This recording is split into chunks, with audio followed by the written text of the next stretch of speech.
1 2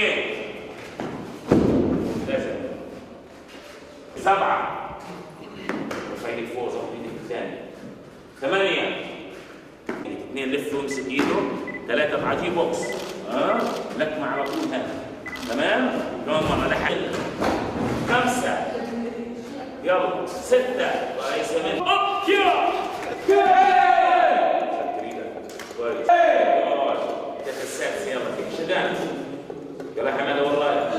بديت ألعب كاراتيه إلي شهر وأنا بديت ثقة بنفسي وكنت مبسوطة وفرحانة. طيب ايش اللي خلاك تلعب الكاراتيه؟ اللي خلاني ألعب كاراتيه أني بثق بنفسي وبيخليني أدافع عن نفسي وأكون قوية. خلاص نطلع على الفور.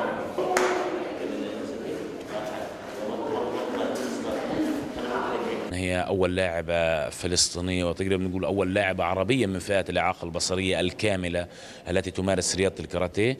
طبعا منها بدأت ممارسة رياضة الكاراتيه بعدما أن أثبت أخوها مؤمن البطار وحصل على المركز الثالث على العالم في بطولة دبي أسأل العام المنصرم، فهذا أعطى حافز لمنى أن تستمر وأن يكون لها كيان في المجتمع وتكون إنسانة بناءة في المجتمع، فأصبحت لديها الرغبة في ممارسة الرياضة لكي تصبح ثقتها بنفسها أعلى. نحن نعتمد طبعا بشكل اساسي بالتدريب لمنا واللاعبين الاعاقه البصريه ومن ضمن اللاعبين المكفوفين على برنامج الادراك الحسي. برنامج الادراك الحسي يعتمد بشكل اساسي على متابعه مصدر الصوت واللمس اثناء الحركه، فهذا يتطلب مجهود كبير من المدرب بالنسبه لتجهيز هؤلاء اللاعبين من الحركات.